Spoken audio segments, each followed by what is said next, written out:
Bonsoir, bienvenue au Talk Orange Le Figaro. Nous recevons ce soir Claude Goasguen, député maire UMP du 16e arrondissement de Paris. Bonsoir Claude Goasguen. Alors à chaque jour, c'est une nouvelle révélation. Aujourd'hui, c'est le site Mediapart qui continue sa livraison en indiquant que l'ex-comptable de Liliane Bettencourt aurait affirmé qu'Éric Woerth a reçu en tant que trésorier de l'UMP 150 000 € en liquide pour financer la campagne présidentielle de 2007 et que le président de la République lui-même aurait également touché son enveloppe, entre guillemets. Alors face à ces graves allégations, pour l'instant... Trop, c'est trop. Alors on écoute déjà ce qu'a dit, en évoquant le sujet de façon discrète, le président de la République ce matin, en déplacement. J'aimerais tellement que le pays se passionne pour les grands problèmes que sont la santé, l'organisation de la santé, les retraites, comment on va créer de la croissance, plutôt que de s'emballer à la première horreur, calomnie, qui n'a que seul but de salir sans aucune espèce de réalité. Alors, horreur, calomnie, est-ce que les Français sont en mesure d'entendre des paroles sur les grandes réformes nécessaires, sur la santé, la reprise de la croissance, dans le climat actuel ? Ben non, c'est clair. Si le Parti socialiste voulait bien se tenir comme un parti de gouvernement qu'il prétend être, il se conduirait comme tel.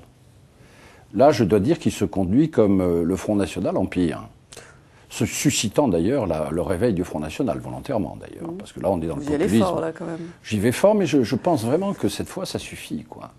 On ne va pas comme ça tout l'été nous annoncer que tel ou tel a touché de l'argent liquide sans preuve, car au bout d'un moment quand même on se demande dans ce pays s'il y a une justice, s'il y a une présomption d'innocence, et surtout s'il y a une volonté de vraiment sortir le pays de la crise.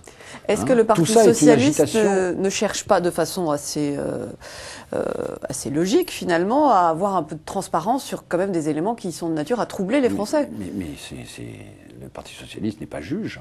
Laissons faire les juges. Il y a une action judiciaire qui est en cours, il y a une inspection des finances qui est en cours, mais que le Parti socialiste se conduise comme un parti politique et non pas comme un inquisiteur vertueux qu'il n'est pas. Alors, vous dites ça, mais tout à l'heure à l'Assemblée nationale, vous et vos collègues députés, vous avez rétorqué au Parti socialiste en leur envoyant à la figure leurs affaires, entre guillemets, à eux, dans les exécutifs régionaux. Vous avez évoqué les HLM de Paris, ce qui a laissé un peu interloquer certains qui n'ont pas compris. Visiblement, les socialistes ne sont pas au courant qu'il y a eu un rapport de la Cour des comptes, de la Chambre régionale des comptes, qui est un rapport meurtrier sur la gestion des HLM de Paris, ce qui fait sourire quand on sait ce que les socialistes ont dit des HLM de Paris. Ils sont en train de faire exactement la même chose que ce qu'ils décriaient, puisque le rapport est accablant. Il est tellement accablant d'ailleurs que le groupe UMP va sans doute rédiger une commission d'enquête parlementaire sur l'office HLM. Alors quand vous dites ça des socialistes, vous n'alimentez pas les voix du Front National et ce climat de tous pourris ? Non, je ne dis pas qu'ils sont pourris, je dis qu'ils gèrent mal. Ils ont mal géré, il n'y a plus de fonds propres, on construit mal, l'office HLM est agité de soubresauts, la politique de la ville impose à la direction et au personnel des décisions que la Cour des comptes a dénoncées. C'est pas moi qui l'ai dit, c'est la Chambre régionale des comptes. Moi, je me fonde pas sur Mediapart ou sur les secrets de téléphone ou les secrets d'alcôve. Je me fonde sur des textes. Alors, Cela étant, j'ai pas envie de faire la polémique sur maintenant qu'ils se débrouillent. Voilà. Alors les procédures judiciaires sont longues, on le sait. En attendant, beaucoup de voix sont élevées à droite, notamment pour réclamer une intervention rapide du chef de l'État qui devrait arriver. Mais alors, une intervention est pour dire quoi ? Pour dire qu'il faut peut-être sortir de ce petit jeu populiste, parce qu'on est en train vraiment là de faire très fort dans la montée du populisme, et on va voir les résultats dans les sondages. Peut-être que les socialistes réfléchiront à ce qu'ils font, encore que ils ont toujours joué en réalité ce jeu depuis Mitterrand, d'essayer de faire monter le populisme pour arriver à prendre la droite démocrate et la droite qui gouverne en fourchette ou en tenaille. Donc, ce que va dire le président de la République, il va rappeler au pays les conditions dans lesquelles se déroule la mondialisation et les efforts qu'il va falloir faire. Alors là, sur les efforts, on n'est pas tous d'accord, parce que moi, j'ai un peu dit à Barouin ce matin, à la réunion de groupe, que j'aimerais quand même que l'État nous dise quelle est la hauteur de ses efforts. Je voudrais que les efforts soient d'abord ceux de l'État, d'abord ceux des collectivités locales, d'abord ceux sur la sécurité sociale, Et puis après, on verra sur les niches fiscales. Oui, et le coup de rabot sur les niches fiscales, moi, je ne marche pas. Vous craignez que ça atteigne les classes moyennes, c'est ça, en fait, votre crainte? Je crains que, d'abord, je trouve très maladroit que d'abord, on dise, écoutez, vous allez tous payer. Moi, j'aurais préféré qu'on nous dise en premier, voilà ce que nous allons faire comme effort. Parce que, comme je suis quand même, j'étais fonctionnaire et fonctionnaire d'autorité, je sais très bien que dans les ministères, quand on commence à dire on va augmenter les impôts ou écrêter les niches fiscales, eh bien, on a tendance à faire moins d'économies. On se dit, après tout, on va sauver une partie de notre budget, etc. Je trouve que c'est très mal perçu.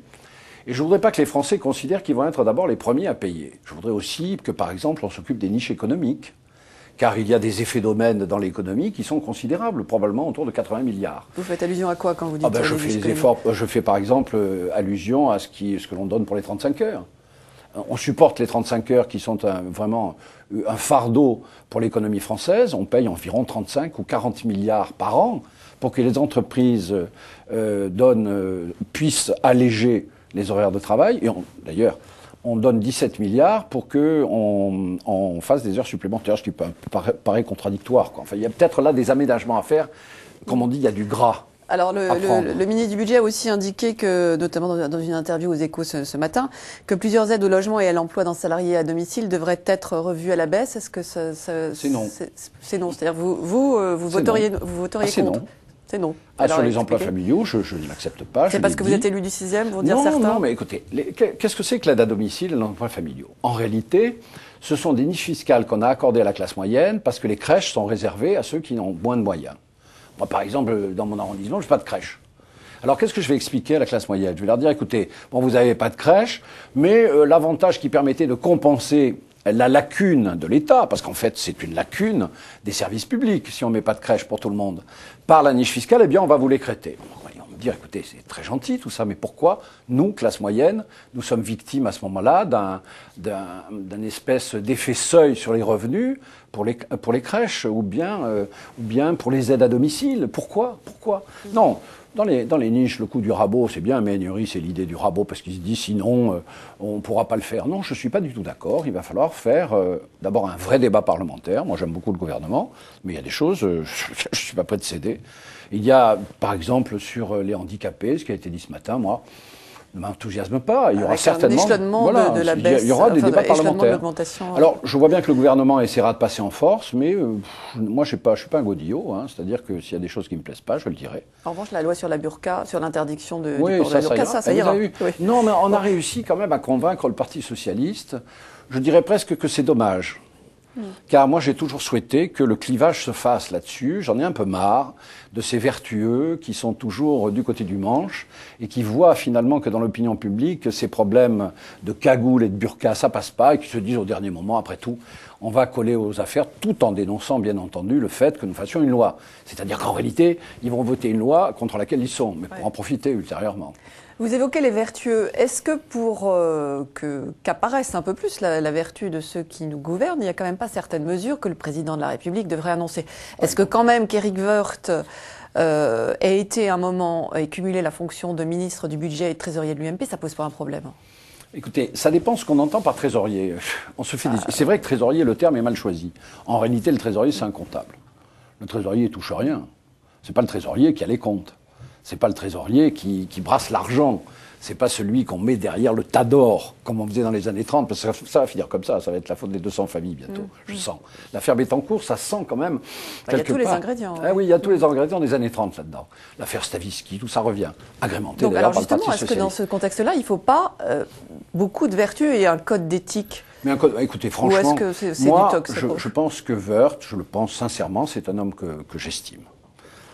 La justice tranchera. S'il y a véritablement eu des atteintes à la légalité, eh bien, on tranchera. Mais pour le moment, à ma connaissance, il n'y a rien. Alors, on peut sortir tous les matins que Éric Woerth, l'évêque de Paris, le rabbin de Rabat ou d'ailleurs, ont touché des enveloppes. Vous pouvez dire n'importe quoi sur Mediapart. C'est ça aussi, Internet. Mais ou bien la France est une démocratie qui fait appliquer la justice et qui l'applique, et à ce moment-là, on reste quand même dans la norme, ou bien on déborde, mais alors à ce moment-là, il ne faut pas s'étonner que le Front National ou les partis populistes montent considérablement, parce que Vous savez, personne ne croit à la vertu du Parti socialiste. Personne. Mais le problème, c'est que beaucoup de Français ne croient plus à la vertu d'aucun politique. Eh bien, c'est tout le problème. Ni de droite, ni de gauche. Ah, mais c'est tout le problème. Qu'il y ait des efforts sur la transparence, moi, je peux vous en parler. J'avais demandé depuis très longtemps, et beaucoup de parlementaires m'avaient suivi, qu'en particulier les comptes des hommes politiques et des parlementaires soient publiés, qu'ils ne soient pas dans cette espèce de cassette noire qu'on sort à la fin des mandats ou au début des mandats. J'avais demandé que tout ça soit sur la table, de manière à ce qu'on puisse se justifier au moment des élections. J'avais demandé de la même manière, d'ailleurs, qu'on puisse accéder au casier judiciaire 15 jours avant les élections, de manière à ce que chacun sache vraiment. Écoutez, avec Internet, ça devient de plus en plus nécessaire de faire ce type de transparence. Sinon, vous avez la rumeur. Or, la rumeur avant Internet, c'était déjà assez considérable, parce qu'il y avait des journaux. Mais la rumeur avec Internet, mais c'est véritablement des vents de révolte qui se propagent à travers le pays. Néanmoins, ce n'est pas la rumeur qui a poussé 2 ministres, 2 secrétaires d'État du gouvernement à démissionner. Ils ont bien fait de démissionner, je crois. Ouais. Ils auraient pu le faire avant. Voilà, ouais. Ils auraient pu le faire avant. Et est-ce que le remaniement doit être plus vaste ? Le remaniement, moi, on a une discussion là-dessus. Moi, je voyais plutôt un remaniement un peu plus tôt. L'argument, c'est que peut-être ne faut-il pas user un gouvernement dans les troubles actuels. Mais le remaniement est nécessaire et le resserrement de l'équipe gouvernementale, qui fait une équipe de choc, est beaucoup plus orienté sur l'électorat de la majorité. Je sens que l'ouverture est enfin finie. Le retour des Chiraciens, peut-être, en force ? Le retour de gens fidèles et déterminés et qui représentent un électorat qui est l'électorat de droite et du centre. Moi, j'ai été le premier, je crois, à attaquer l'ouverture. Je m'aperçois que, finalement, j'ai bien fait. Cela étant, je trouve que quelqu'un comme Besson est un bon ministre. L'affaire est finie, qu'on ne nous fasse plus ces œillades accentuées vers un électorat de gauche qui n'a d'autre souci en réalité que de nous faire perdre les élections en faisant remonter les populistes. Dernière question très rapidement, une candidature de François Fillon à la mairie de Paris pour la prochaine fois, c'est une bonne idée ? Le meilleur service à rendre à François Fillon, c'est surtout de ne pas lui demander pour le moment d'être candidat à la mairie de Paris. Très bien. Merci Claude Goasguen et à demain pour une nouvelle édition du Talk Orange Le Figaro. Au revoir.